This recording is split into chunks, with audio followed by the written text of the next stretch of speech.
Good morning. ये class 9th के लिए लेक्चर रिकॉर्ड कर रहे हैं, ठीक है। क्लास 9th में क्या पढ़ा रहे थे? क्लास 9th में हम पढ़ा रहे थे ग्रेविटेशन, ठीक है। क्लास 9th में मैंने स्टार्ट किया है ग्रेविटेशन, और ग्रेविटेशन के अंदर हम किस पे बात कर रहे थे? ग्रेविटेशन के अंदर हम बात कर रहे थे फ्री फॉल। अब फ्री फॉल का मतलब क्या होता है? when particle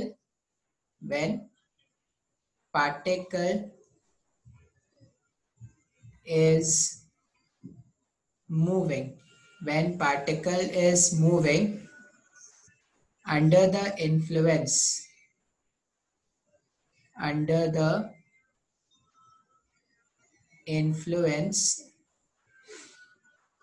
of Earth's gravitational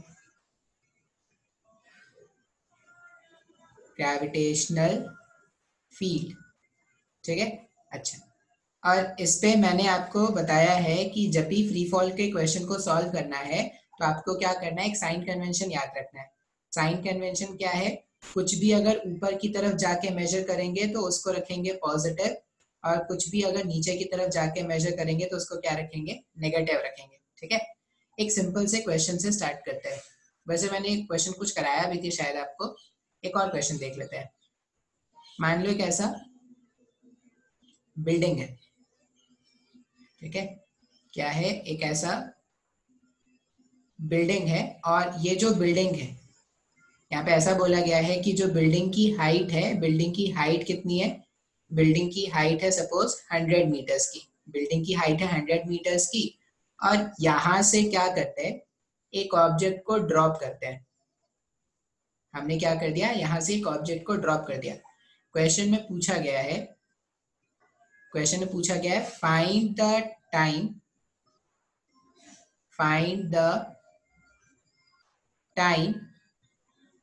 after which the particle will hit the ground, ठीक है। हमसे ये क्वेश्चन पूछा है कि अगर एक 100 मीटर का बिल्डिंग था और मैंने बिल्डिंग के टॉप से एक पार्टिकल को ड्रॉप किया है, तो कितने टाइम के बाद वो जो पार्टिकल है वो ग्राउंड को हिट करेगा। अब ग्राउंड को हिट करेगा मतलब क्या है? हम बात करेंगे जब वो ग्राउंड को जस्ट हिट करने वाला है उस समय तक। ग्राउंड को हिट कर गया, उसके बाद के मोशन के बारे में हम नहीं जानते। हम बस ये बोलेंगे कि पार्टिकल ने ए पॉइंट से चलना स्टार्ट किया और पार्टिकल को बी पॉइंट तक आना है, और ये बी पॉइंट जो है वो ग्राउंड को हिट करने से जस्ट पहले का पॉइंट है। अच्छा, अब क्वेश्चन, जब भी ऐसे क्वेश्चन आए ना, तो सबसे पहला काम करना होता है इंफॉर्मेशन कलेक्ट करना। क्वेश्चन से आप जो भी इंफॉर्मेशन फाइंड आउट कर सकते हो, आपको वो कलेक्ट करना पड़ेगा। टाइम कैलकुलेट कर रहे हैं, after which the particle will hit the ground. तो सबसे पहला हम काम क्या लिखते हैं? यहाँ पे देखते हैं, देखो पार्टिकल का इनिशियल वेलोसिटी आप लिख सकते हो क्या? और पार्टिकल को ड्रॉप किया है मतलब उसका इनिशियल वेलोसिटी हमेशा क्या रख देंगे? 0 रख देंगे। ये याद रख लेंगे, जब भी पार्टिकल को ड्रॉप करेंगे तो उसका इनिशियल वेलोसिटी कितना है? 0 है। एक्सेलरेशन ड्यू टू ग्रेविटी के बारे में अगर बात करें तो ये ग्रेविटेशनल पुल के कारण अगर नीचे गिरेगा तो acceleration due to gravity, since downward direction में होता है एक्सेलरेशन ड्यू टू ग्रेविटी, तो उसको क्या रखेंगे? -10 मीटर पर सेकेंड स्क्वायर रखेंगे। जब तक ना बोला जाए जी का वैल्यू 9.8 नहीं लेते, ठीक है। 10 लेके ही क्वेश्चंस को सॉल्व करते हैं। डिस्प्लेसमेंट अगर आप देखोगे तो पार्टिकल को ए से बी आना है, डाउनवर्ड डायरेक्शन में आना है क्या? अगर डाउनवर्ड डायरेक्शन में आना है तो डिस्प्लेसमेंट यहाँ पर कितना हो जाएगा? -100 मीटर्स का डिस्प्लेसमेंट हो गया। अब u पता है, a पता है और s पता है, और क्या पूछा है हमसे? हमसे पूछा गया है टाइम। हमने एक फॉर्मूला देखा है। फॉर्मूला क्या है? आप स्क्रीन पॉज करके ये सब नोट कर लेना, ठीक है। फॉर्मूला होता है s equals to ut plus half at²। ये फॉर्मूला हमने पढ़ा है। अब अगर आप क्वेश्चन में देखोगे तो देखो s हमें पता है, u भी हमें पता है, इनिशियल वेलोसिटी हमें पता है, एक्सेलरेशन भी पता है और टाइम अननोन है, तो टाइम अननोन है तो इस पूरे इक्वेशन को यूज करके टाइम का वैल्यू कैलकुलेट कर सकते हैं क्या? देख लेते हैं। एस के प्लेस में हमने सब्सटीट्यूट कर दिया, एस के प्लेस में हमने रख दिया -100, u इंटू टी का वैल्यू क्या हो जाएगा? अगर मेरे पास इनिशियल वेलोसिटी 0 है तो 0 मल्टीप्लाइड बाई टाइम प्लस में हाफ, एक्सेलरेशन के प्लेस में रख दिया -10 और यहाँ पर t का स्क्वायर। ये पूरा टर्म 0 हो गया क्या?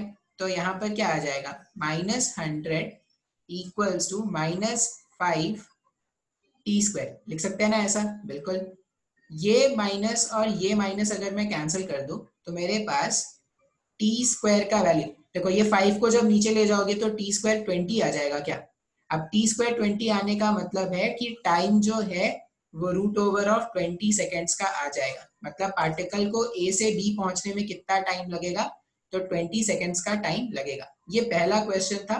पहला क्वेश्चन बहुत ही सिंपल था। हमने क्या किया, देखो गिवन इंफॉर्मेशंस को क्वेश्चंस में किस तरह से यूज करना है ये बहुत जरूरी है समझ में आना। अब मान लो इसी क्वेश्चन में ऐसा बोलते हैं, इसी क्वेश्चन में ये बोलते कि find the velocity, find the velocity with which the particle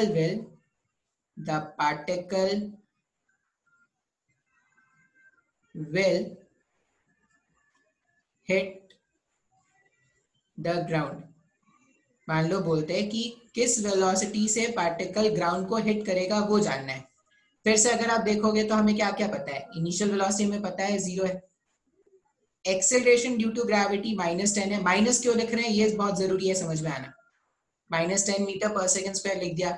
displacement क्या था? डिस्प्लेसमेंट -100 का था। अच्छा, u पता है, a पता है, s, हमने तो टाइम भी कैलकुलेट कर लिया √20। क्या नहीं पता है? तो सिर्फ फाइनल वेलोसिटी नहीं पता है। अब मैं अगर फॉर्मूलाज देखो तो मेरे पास वो फॉर्मूलाज क्या क्या है? मेरे पास फॉर्मूला है v equals to u plus at।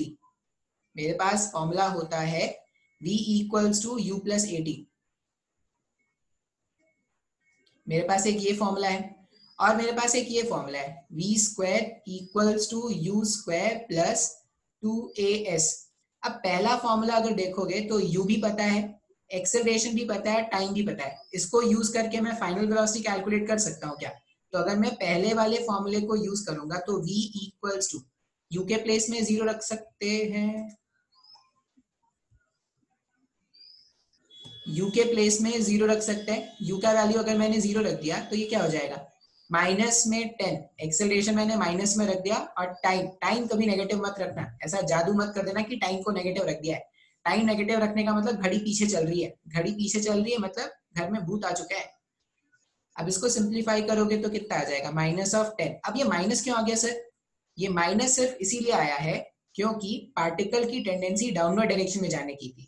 जब पार्टिकल ग्राउंड को हिट करने वाला है तो इसकी टेंडेंसी डाउनवर्ड डायरेक्शन में जाने की है, इसलिए इसका वेलोसिटी नेगेटिव आया है। बात समझ में आ रहा है क्या? अच्छा, फिर अगर आप मान लो ये फॉर्मूला यूज करते हैं, आप बोलोगे नहीं सर ये फॉर्मूला मेरे को नहीं अच्छा लगता है, मैं ये फॉर्मूला यूज करूंगा, तो आप ये फॉर्मूला भी यूज कर सकते हो। देखो कैसे, u आपको पता है, 2 पता है, a पता है, s पता है, सब वैल्यू सब्स्टिट्यूट कर दो तो v का स्क्वायर इक्वल्स टू, u का स्क्वायर तो 0 हो जाएगा क्योंकि इनिशियल वेलोसिटी तो कुछ था नहीं, माइनस में 2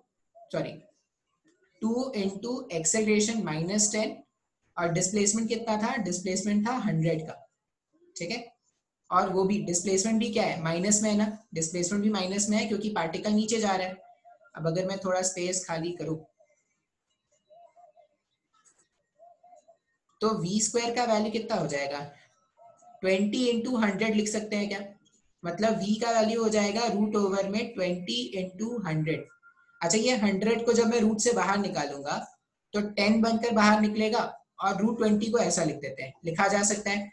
अब रूट में जब आप सॉल्व करोगे तो प्लस भी आएगा माइनस भी आएगा, आप माइनस वाला टर्म रख लेना। माइनस वाला टर्म क्यों रखोगे? क्योंकि पार्टिकल जो है वो नीचे जा रहा है, पार्टिकल जो है वो नीचे जा रहा है। या आप ऐसा समझ लो कि यहाँ से मैग्नीट्यूड निकाल लेते हैं और डायरेक्शन का सेंस तो अपने को पता ही है। अच्छा, एग्जाम में जब क्वेश्चन ऐसे आएंगे ना तो एग्जाम में आप ये माइनस मत लिखना, अगर आपका आंसर माइनस भी आ गया है तो आप यहाँ पे लिख देना कि here minus sign signifies that particle is moving, that particle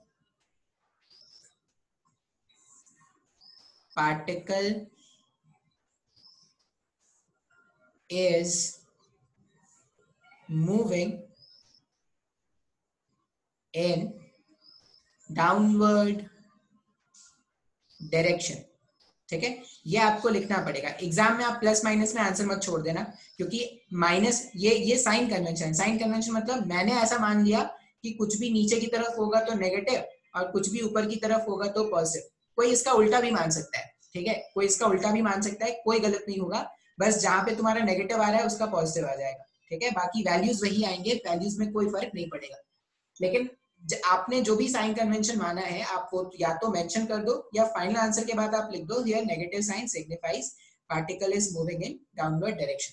तो इस तरह से क्या करते हैं, फ्री फॉल के क्वेश्चंस को सॉल्व करते हैं, ठीक है। अच्छा, एक क्वेश्चन और सॉल्व करा देता हूं फ्री फॉल पर।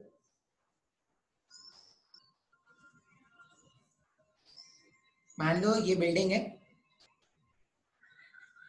फिर से ये क्या है,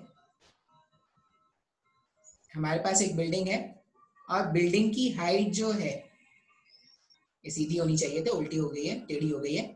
ये जो बिल्डिंग का हाइट है वो फिर से इन्होंने बोल दिया मान लो 100 मीटर्स का है, ठीक है। इस बार पार्टिकल को क्या करते हैं ना, इस बार पार्टिकल को ऊपर फेंकते हैं ऐसे, कितने स्पीड से, 20 मीटर पर सेकेंड के स्पीड से पार्टिकल को ऊपर फेंकते हैं। अब वापस से क्वेश्चन में पूछा गया है, find the time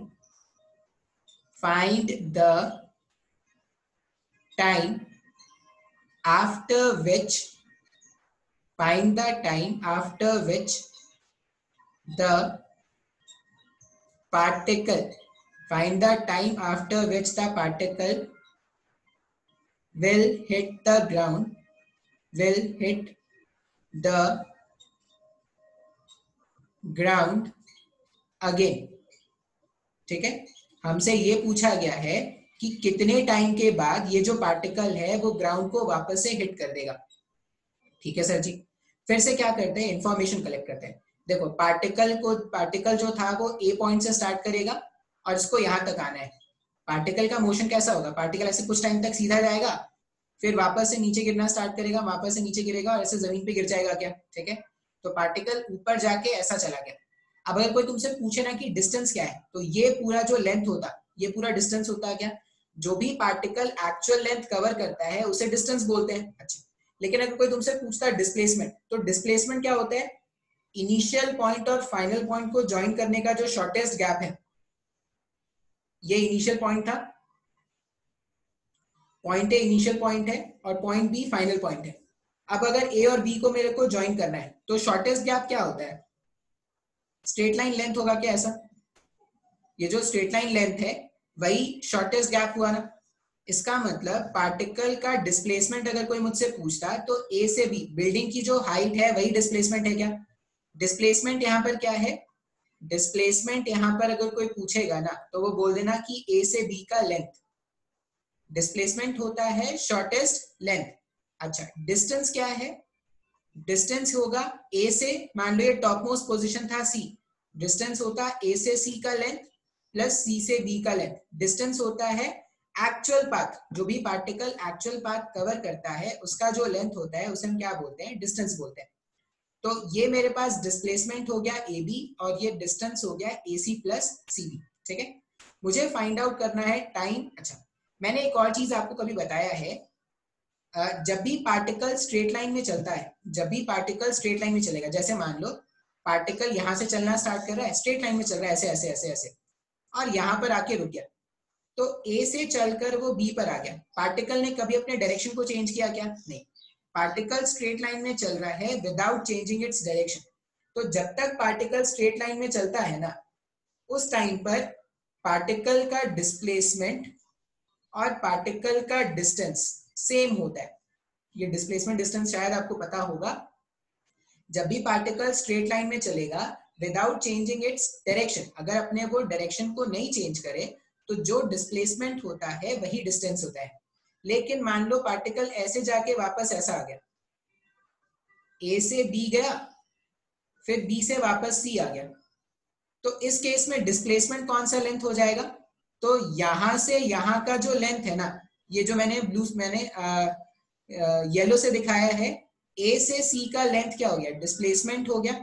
लेकिन डिस्टेंस क्या हो जाएगा? डिस्टेंस है एक्चुअल पाथ का लेंथ। अगर यहाँ पर कोई डिस्टेंस पूछता ना, ऊपर लिख देता हूं, कोई डिस्टेंस पूछता तो डिस्टेंस हो जाता ए से बी का लेंथ प्लस बी से सी का लेंथ। बात समझ में आ रहा है? डिस्प्लेसमेंट होता है shortest distance from initial position to final position. Initial position और फाइनल पोजीशन को ज्वाइन करने का जो सबसे छोटा गैप होगा उसको बोलते हैं डिस्प्लेसमेंट। पार्टिकल कोई भी पाथ में चले, डिस्प्लेसमेंट हमेशा इनिशियल पोजीशन और फाइनल पोजीशन को ज्वाइन करने वाला लाइन होता है। डिस्टेंस क्या है? एक्चुअल पाथ जो पार्टिकल कवर करेगा उसका लेंथ जो होता है वो डिस्टेंस होता है। अगर ये सब बातें नहीं पता है तो नोट डाउन करके लिख लेना, कहीं पे भी रफ में या कहीं पे भी इसको नोट डाउन करके लिख लेना, तभी क्वेश्चन आप सॉल्व कर पाओगे। अच्छा, एक और चीज याद रखेंगे, ये जो फॉर्मूलाज होते हैं ना, S equals to UT plus half AT square, V square equals to U square plus 2AS, यहां पर S जो यूज होता है ना, S यहां पर डिस्प्लेसमेंट होता है एंड नॉट डिस्टेंस। इन सब फॉर्मूलाज में S is the displacement and not distance. तो जब भी आप S equals to UT plus half AT square में वैल्यूज पुट करके S कैलकुलेट करोगे, या V square U square plus 2AS में वैल्यूज पुट करके S कैलकुलेट करोगे, तो आपको डिस्प्लेसमेंट मिलेगा ना कि डिस्टेंस। ठीक है, ये सारी बातें अगर आपने नोट डाउन कर ली है तो आप ये क्वेश्चन बहुत ही आसानी से सॉल्व कर सकते हो। अब देखो, ये क्वेश्चन को सॉल्व करना था, मुझसे बोला गया कि A से B जाने का टाइम क्या है वो बताओ। ठीक है, पहले मैं इंफॉर्मेशन देखता हूं क्या क्या पता है। इस बार इनिशियल वेलोसिटी 0 है क्या? नहीं सर, इस बार इनिशियल वेलोसिटी जो है वो कुछ ना कुछ तो है, और ऊपर के साइड में इनिशियल वेलोसिटी, पार्टिकल को ऊपर फेंका था, ऊपर के साइड में था, इसलिए मैंने प्लस लिख दिया। एक्सेलरेशन ड्यू टू ग्रेविटी कभी चेंज हुआ क्या? पार्टिकल जब ऊपर जा रहा है तब भी एक्सेलरेशन ड्यू टू ग्रेविटी नीचे, पार्टिकल जब नीचे जा रहा है तब भी एक्सेलरेशन ड्यू टू ग्रेविटी नीचे। तो एक्सेलरेशन ड्यू टू ग्रेविटी नीचे है तो मैंने हमेशा के लिए उसको नेगेटिव रख दिया। अब डिस्प्लेसमेंट S यहाँ पर क्या है? S यहाँ पर डिस्प्लेसमेंट है। पार्टिकल जब A से B गया, पार्टिकल जब A से B गया, ऐसे घूम के गया, तो डिस्प्लेसमेंट कितना हुआ? पार्टिकल का डिस्प्लेसमेंट -100 का हुआ होगा क्या? अब -100 क्यों लिख रहे हैं? A से स्टार्ट करके वो B तक गया, A से स्टार्ट करके अगर वो B तक गया मतलब वो नीचे जा रहा है। अब अगर A से B नीचे जा रहा है तो डिस्प्लेसमेंट भी क्या हो जाएगा? नेगेटिव हो जाएगा। अब देखो, मेरे को U पता है, मेरे को A पता है, मेरे को S भी पता है। फिर से अगर मैं ये फॉर्मूला यूज करूं, अगर मैं फॉर्मूला यूज करूं, कौन सा? मुझे तो टाइम कैलकुलेट करना है ना, तो मैं ये फॉर्मूला यूज कर लेता हूं, S equals to UT plus half AT square.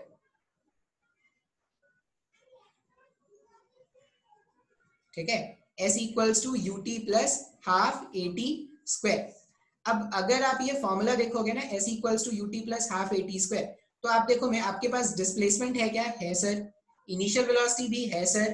Time नहीं पता सर, टाइम ही तो कैलकुलेट करना है। हाफ पता है, एक्सेलरेशन है, फिर से यहाँ पे टी का स्क्वायर अपने को कैलकुलेट करना है। तो जो जो वैल्यूज पता है ना उसके वैल्यू सब्स्टिट्यूट कर दो। S कितना रखना है अपने को? S को हमने रख दिया -100, S के प्लेस में हमने क्या रख दिया? -100। फिर इनिशियल वेलोसिटी कितना है इस बार? प्लस में, तो 20 इंटू टी मैंने रख दिया प्लस में, फिर प्लस हाफ, एक्सेलरेशन के प्लेस में -10 और टी स्क्वायर भी मल्टीप्लाइड है। इस तरह से लिख सकते हैं क्या? -100 20t plus half -10 t square. मैं अब सब जिनका काम खत्म हो गया ना उसको हटा देता हूं, क्योंकि स्पेस चाहिए क्वेश्चन को सॉल्व करने के लिए।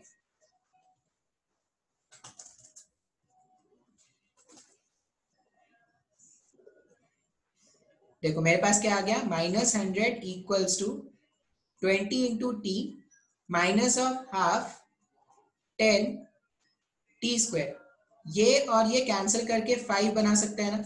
अब सब पूरे इक्वेशन को 5 से डिवाइड कर दो, तो 5 से डिवाइड कर दोगे तो कितना हो जाएगा? 5 से डिवाइड करने पे ये -20 हो गया, ये 4t हो गया और ये क्या हो जाएगा, ये टी स्क्वायर हो जाएगा, माइनस टी स्क्वायर को उधर भेज देते हैं, तो t square minus 4t minus 20 equals to 0 लिख सकते हैं ना ऐसा। अच्छा, अब ये हो गया है टाइम का एक क्वाड्रेटिक इक्वेशन। अब पता नहीं आपको क्वाड्रेटिक इक्वेशन सॉल्व करना आता है या नहीं आता है, आता है तभी ठीक है, नहीं आता है तो ध्यान से सुन लेंगे। क्या करते हैं, एक इक्वेशन याद रखते हैं, ax square plus bx plus c equals to 0। कोई भी क्वाड्रेटिक इक्वेशन अगर इस तरह का गिवन होगा, क्वाड्रेटिक इक्वेशन मतलब जिसमें x का पावर 2 होता है, मेरे को नहीं पता आपको आता है क्या नहीं ये, लेकिन अगर नहीं आता है तो सुन लेंगे, ax square plus bx plus c equals to 0। कोई भी क्वाड्रेटिक इक्वेशन इसी तरह के ऑर्डर का रहेगा। अब यहां से ना आपको x के वैल्यूज कैलकुलेट करने होते हैं। अब x का स्क्वायर है तो x के दो वैल्यूज मिलेंगे। अब कैसे कैसे वैल्यूज कैलकुलेट करेंगे, तो यहां पर हम क्या करते हैं, x का वैल्यू ऐसा लिखते हैं, x इक्वल्स टू, ये फॉर्मूला होता है minus of b plus minus root over of b square minus 4ac divided by twice of a। अब बोलोगे सर ये फॉर्मूला कहां से आया, कैसे आया, तो इसमें दिमाग नहीं लगाना है, ये फॉर्मूला अभी के लिए याद कर लो, ठीक है। अगर नहीं पता ये फॉर्मूला तो ये फॉर्मूला क्या कर लोगे, याद कर लोगे। तो देखो, अब अगर मैं पहले इक्वेशन और दूसरे इक्वेशन को कंपेयर करूँ ना, तो देखो यहाँ पर एक्स स्क्वायर है, यहाँ पे टी स्क्वायर है, मतलब मैं बोल सकता हूँ ना कि ये जो एक्सप्रेशन था, ये जो मेरे पास एक्सप्रेशन था A X square plus B X plus C, ये एक्स के वेरिएबल में था, ये टाइम के वेरिएबल में है क्या, बिल्कुल सर ये टाइम के वेरिएबल में। तो अगर टाइम के वेरिएबल में है तो मैं क्या करता हूँ, इन दोनों को कंपेयर करता हूँ। देखो टी स्क्वायर के सामने यहाँ पे क्या लगा है, 1 लगा है, इसका मतलब एक्स स्क्वायर के सामने जो लगा होता था वो ए रहता था ना, तो टी स्क्वायर के साथ कुछ नहीं लगा, मतलब ए का वैल्यू कितना रखना अपने को, ए का वैल्यू रखना अपने को 1। एक्स के साथ यहाँ पे क्या है, बी, यहाँ पे टी के साथ जो होगा वही बी रहेगा क्या, तो बी के प्लेस में रख दो -4। सी के यहाँ पर सी है, सी के साथ यहाँ पर सी के करस्पॉन्डिंग अगर आप कंपेयर करोगे तो वो आपको -20 मिल जाएगा क्या। सर मेरे को नहीं समझ में आया, अरे बहुत ही आसान था, ये स्टैंडर्ड इक्वेशन है जो आपको याद रखना होता है। अगर A X square plus B X plus C equals to 0 होता है ना, तो x का value -b plus minus root over b square minus 4ac divided by twice of a होता है। अब a, b और c कैसे ढूंढेंगे, तो जो भी क्वाड्रेटिक इक्वेशन गिवन है उसको जनरल इक्वेशन से कंपेयर कर दो। t स्क्वायर के साथ यहाँ पर 1 लगा है, मतलब x स्क्वायर के साथ जो लगता है वो क्या हो गया, a का वैल्यू के, तो a हो गया 1। x के साथ जो लगा होता है वो होता है b, तो यहाँ पे t के साथ जो लगा हुआ है वो क्या हो गया b, तो -4। c के प्लेस में यहाँ पर -20, तो c का वैल्यू -20 रख गया। अब देखो यहाँ पर टाइम का क्वाड्रेटिक है तो टाइम के वैल्यू निकालेंगे, क्या लिखेंगे, -b minus of -4 plus minus root over, plus minus का मतलब क्या है, एक बार प्लस करना होता है दूसरी बार माइनस करना होता है। b का स्क्वायर -4 का स्क्वायर 16 हो गया, माइनस ऑफ 4, a के प्लेस में कितना है, a के प्लेस में है 1 और c के प्लेस में कितना है, c के प्लेस है -20, तो ये माइनस कैंसिल हो जाएगा और यहाँ पर 20 मल्टीप्लाइड हो जाएगा क्या, इस तरह से। ये 20 मल्टीप्लिकेशन में इसको मैं थोड़ा स्पेस वाली जगह में लिखता हूँ, इसको हटा देते हैं, इसको हटा देते हैं, फॉर्मूला आप नोट कर लेना। तो यहाँ पर अगर आप देखोगे तो मैंने लिखा t इक्वल्स टू -b मतलब माइनस ऑफ -4, ये +4 हो जाएगा, plus minus root over of b का स्क्वायर हो गया 16, माइनस में 4, a के प्लेस में रखा 1, c के प्लेस में रखना है -20 divided by twice of a। Twice of a का मतलब कितना था, a का मतलब है 1, तो इंटू 1 लिख दो, इंटू 1। अब इसको थोड़ा सिंप्लीफाई करते हैं, t equals to +4 plus minus root over, इधर आ गया 16, ये 20 इंटू 4, ये प्लस में 80 हो गया क्या, डिवाइडेड बाई 2। तो टाइम का वैल्यू कैसा आ रहा है, +4 प्लस माइनस रूट ओवर 96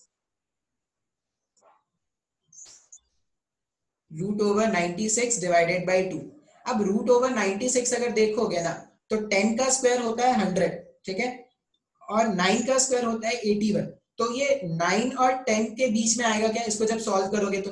मैं अगर इसका अप्रोक्सीमेट वैल्यू 9.8 मान लू ना इजी कैलकुलेशन के लिए, तो मैं टाइम को ऐसा लिख सकता हूँ क्या, टाइम हो जाएगा +4 प्लस माइनस 9.8 डिवाइडेड बाई 2। अब देखो अगर मैं ना इसका वैल्यू नेगेटिव ले लूं, यहाँ पर अगर नेगेटिव कंसिडर करूंगा तो 4 माइनस 9.8 टाइम नेगेटिव आ जाएगा क्या? टाइम नेगेटिव कभी नहीं हो सकता, तो हम क्या करेंगे नेगेटिव वैल्यू को नेग्लेक्ट कर देंगे, तो ऐसा हो जाएगा 4 प्लस 9.8 डिवाइडेड बाई 2। 9.8 प्लस 4 कितना हो जाता है, ये हो जाएगा 13.8। इसको 2 से डिवाइड कर दोगे तो 13.8 को 2 से डिवाइड करने पर कितना आ जाएगा, 13 है तो 6 पॉइंट समथिंग आ जाएगा, 6 पॉइंट समथिंग अपना आंसर होगा। तो इस तरह से क्वेश्चन को सॉल्व करना है। मेरे को पता है ये सब चीज आपके लिए शायद नहीं है, अगर आपने मैथ्स में नहीं पढ़ा है तो आपको प्रॉब्लम होगा, तो अगर समझ में आया है तो ठीक है, नहीं तो तुम अभी छोड़ देना। तुम्हारे जब मैथ्स के टीचर तुमको क्वाड्रेटिक पढ़ा देंगे तब उसके आगे आप खुद सॉल्व कर लोगे। ठीक है, चलो इतना ही रहने देते हैं।